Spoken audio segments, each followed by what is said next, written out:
Let's continue statistic unit 1 practical formulas lecture।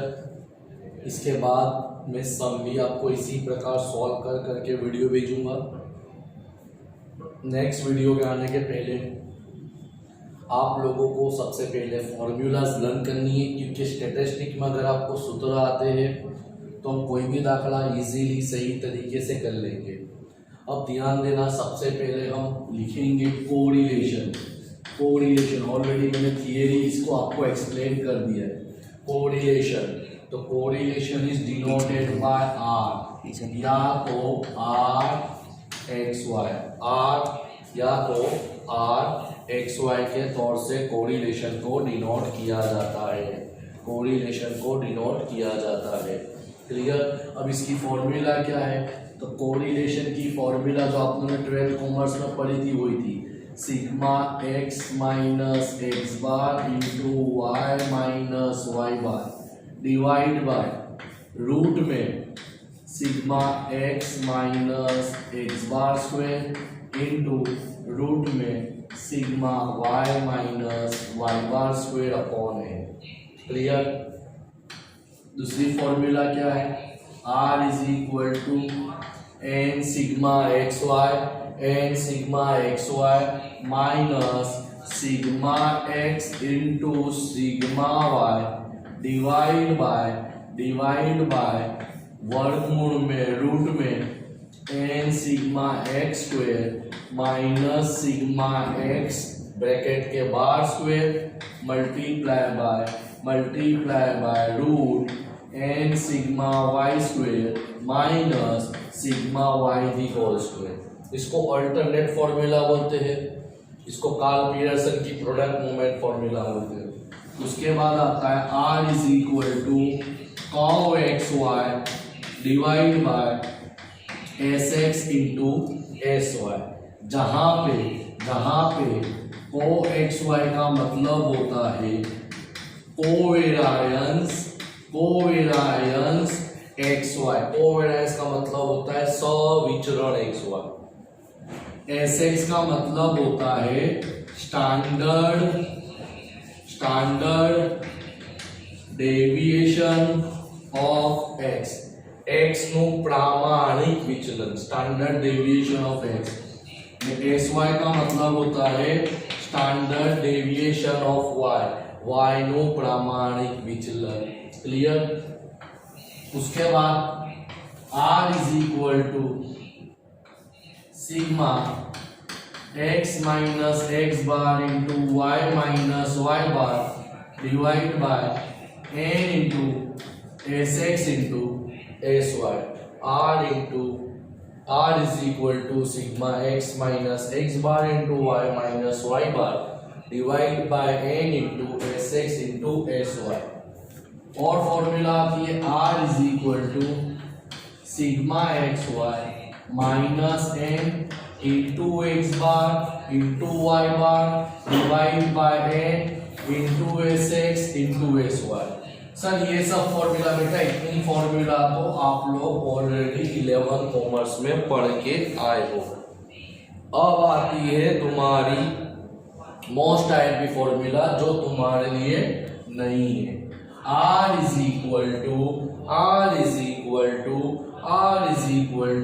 n sigma dx dy minus sigma dx into sigma dy divide by root में n sigma dx square minus sigma dx bracket के बाहर square multiply by n सिग्मा dy square minus sigma dy कौंस के बाहर square. Sir अब ये learn करने की कैसे, तो भाई सिंपल है, कुछ लर्न नहीं करना। जो 12 कॉमर्स में आपने यूवी वाला सूत्र देखा था वही है। u का मतलब dx, v का मतलब dy। देख लो n sigma uv minus sigma u into sigma v, n sigma u square minus sigma u कौंस के बाहर square N sigma Y square minus sigma Y. यानी फर्क कितना है कि 12 कॉमर्स में अपने यूवी लिखते थे, यूनिवर्सिटी के अंदर हमको dx dy लिखनी है, dx dy लिखनी है। मगर अगर एग्जामिनेशन में आपको बाइवेरिएट डेटा आता है, ऑलरेडी मैंने थियरी में बताया, बाइवेरिएट डेटा, वो भी किसके साथ, विथ फ्रीक्वेंसी, विथ फ्रीक्वेंसी। याद रखना, ये मैं प्रैक्टिकल कराऊंगा तो बताऊंगा किसको बोलते हैं। तो वहां पे आपकी फॉर्मूला क्या हो जाएगी, यही फॉर्मूला रहेगी, यही फॉर्मूला रहेगी, खाली फर्क कितना हो जाएगा, sigma F D x D Y minus sigma F D x into sigma F D Y. देख लो कुछ फर्क नहीं है, dx dy के आगे f लग गया, f मींस फ्रीक्वेंसी।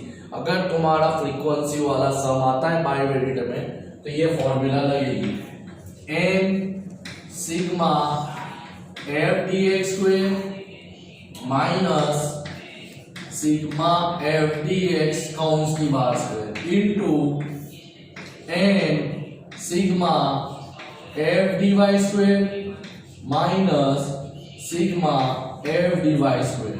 फर्क क्या है, यही फॉर्मूला है, खाली एफ लग गया। आपके पास टाइम है, आप लोग सबसे पहले ये फॉर्मूला लर्न करें, क्योंकि अगर आपको फॉर्मूलाज लर्न होगी तो सम बहुत इजी है। मैं एक ही लेक्चर में ओवर कर सकता हूँ। क्यों ओवर कर सकता हूँ, क्योंकि ये चीज आपने 25-25 बार बाढ़ में दौड़ में प्रैक्टिस करी है, सब आपने करा हुआ है, ये भी आपने करा हुआ। मैंने बोला कुछ नया नहीं है, वहां पे हम यू बोलते थे, यहाँ dx बोल रहे हैं, खाली ये चीज नवी है। नवी भी नहीं बोलेंगे, सिर्फ वही है कि dx के आगे सबके आगे f लग गया, क्योंकि तुम्हारा बाइवेरिएट टेबल विद फ्रीक्वेंसी के साथ था। तो ये तुम्हारी जितनी भी कोरिलेशन की फॉर्मूला थी, टोटली कोरिलेशन की फॉर्मूला ओवर होती, आप लोग बुक में नोट डाउन कर ले, क्योंकि मैं तुरंत ही रेग्रेशन की फॉर्मूलाज आपको बताने वाला हूँ। अब कोरिलेशन रिग्रेशन के अंदर भी थोड़ा बहुत माइनर चेंजेस है, पहले आप ये देख लो, लिख लो, उसके बाद हम आगे बढ़ते हैं। Clear clear. अब हम कंटिन्यू करेंगे यही चैप्टर यूनिट 1 में, चैप्टर नंबर 2 रेग्रेशन, नियत संबंध। 12th कॉमर्स में हमारे सिलेबस में सिर्फ एक ही रेग्रेशन लाइन थी, that is y on x, y नहीं x। बट FY बीकॉम में हमको दोनों दो रेग्रेशन लाइन पे स्टडी करना है, y ऑन x हो कि x ऑन y हो। अब फॉर्मूला में भी चेंजेस आता है, पूरी नहीं है। अगर y ऑन x है तो कोई भी सम होगा तो फॉर्मूला क्या होगी, capital Y minus y bar, y minus y bar is equal to BYX bracket में x minus x bar. Bar में से पूरी अलग है तो खास ध्यान देना।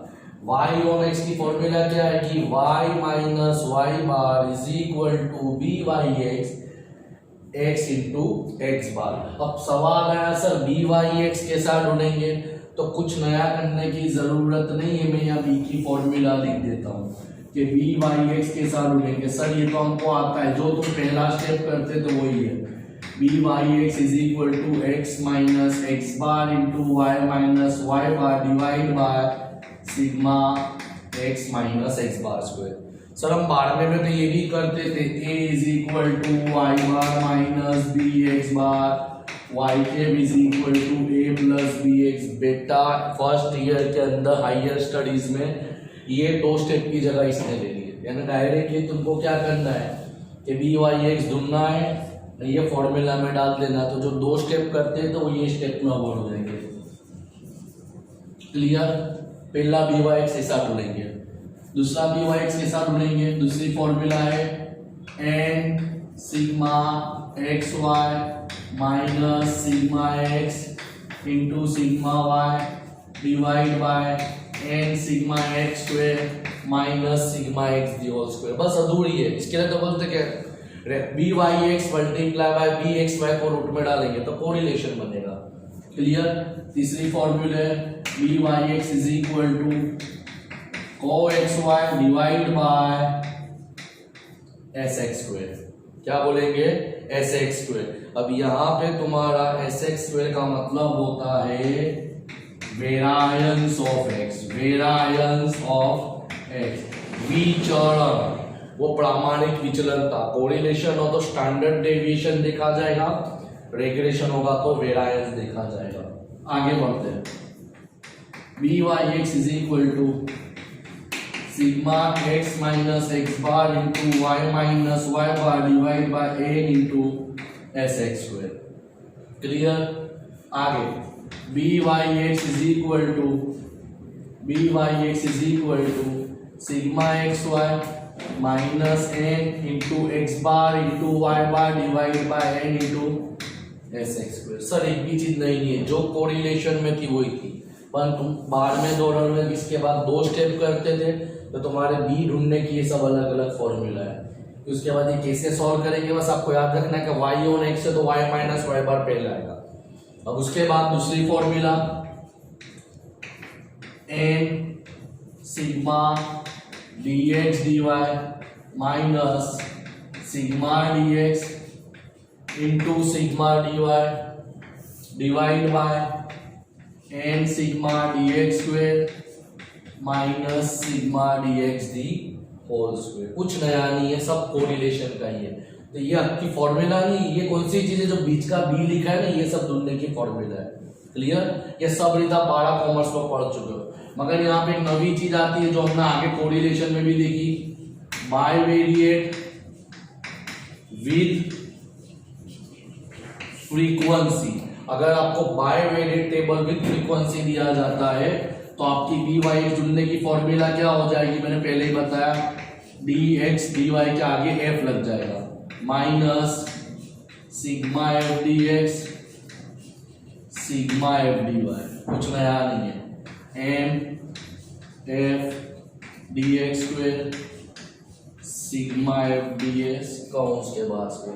तो ये तरीके से आप रेग्रेशन y और x, y नहीं x ढूंढ सकते हो। क्लियर? अब जाएंगे x और y, तो आपने 12 कॉमर्स में पढ़ा ही नहीं था, कुछ अगड़ा नहीं है। देख लो, सिंपल में क्या करता हूं, x minus x bar is equal to B x Y minus Y bar. खाली आगे पीछे कर दिया, y नहीं x था तो yx लिखा था, x नहीं y, x और y तो x y लिखेंगे। अब इसके अंदर भी कितनी फॉर्मूला, तो सेम फॉर्मूला है b x y is equal to, देखो ऊपर तो कोई चेंज नहीं होगा, ऊपर हर फॉर्मूला में सेम रहेगा। अब जब y और x था तो नीचे x लिखते थे, x और y है तो हम y लिखेंगे। कुछ नया नहीं, सेम वही सब फॉर्मूला रिपीट होगी। देखो B x Y N sigma x Y sigma X sigma Y divide by N sigma Y square sigma Y कौंस के बाद square. B Y x is equal to O X Y divide by S Y square. यहाँ पे भी आया variance, ये सब 12th में आपको नहीं था। B Y x sorry b x y, y और एक्स में एक्स और वाई है। B x y is equal to sigma x minus x bar into Y minus Y bar divide by N into S Y square. Clear? B Y x is equal to sigma x Y minus N into x bar into Y bar divide by N into S Y square. Check कर लो, कुछ नया करा नहीं, खाली y on x था, y नहीं x था तो नीचे x लिखता था, x ऑन y तो नीचे y लिखता। उसके बाद बड़े दाखले जो अपने 12वें दौरान में करते थे, यूवी वाली मेथड, तो मैंने बोला अपने f में तो यूवी वाली है नहीं, u के बदले क्या हो गई है dx dy, sigma dx sigma dy n sigma d Y square d y की होल स्क्वायर। अगर यहीं पे एग्जाम में तुमको पूछा जाता है बाइवेरिएट स्पेलिंग सुधार लेना, BIVARIAT। बाइवेरिएट किसके साथ? फ्रीक्वेंसी के साथ। किसके साथ? फ्रीक्वेंसी के साथ। तो आपको कुछ नहीं करना है, कुछ नहीं करना है, खाली फ्रीक्वेंसी का आगे क्या लगा देना है? F लगा देना है। Minus FDX FDY divide by FDY square minus FDY counts के बार स्क्वायर। तो यहाँ पे तुम्हारे यूनिट 1 की जितनी भी फॉर्मूलाज है कंप्लीटली कवर होती है। अब कुछ बाकी रहता नहीं है। अगेन मैं बोलता हूँ कि जब तक आपको F5 में फॉर्मूलाज है, अब देखो एग्जाम ऑनलाइन ही है, इतने बड़े बड़े सम आने की शक्यता नहीं है, शॉर्ट सम ही आएंगे। बट मेरा फर्ज है आपको पढ़ाना, syllabus time to time complete over करना, आपको ज्ञान देना, नॉलेज देना, इसलिए पढ़ा रहा हूँ। अगर प्रैक्टिस करोगे तो अच्छा है, क्योंकि ये सब चीज़ हायर स्टडीज़ में आपको काम लगेगी। अभी तो क्या तुम ऑनलाइन में MCQ ले लेके पास हो जाओगे, मगर तुमको पता ही नहीं चलेगा भाई पढ़ाई क्या की है। अगर आपको F5 का बेसिक नॉलेज नहीं होगा तो तुम सेकंड ईयर थर्ड ईयर में क्या करोगे? देखो ये पूरा 12th का है, अगर आपने सही तरीके से 12th में समझा होता तो देखो यार तकलीफ पड़ती है आपको। तो वही चीज़ बता रहा हूँ, क्या जैसे जैसे तुम आगे बढ़ोगे पीछे का बेसिक आपको ध्यान होते जाएगा। समझ में आया? क्लियर? और कोई डाउट हो तो बोलो। टाइम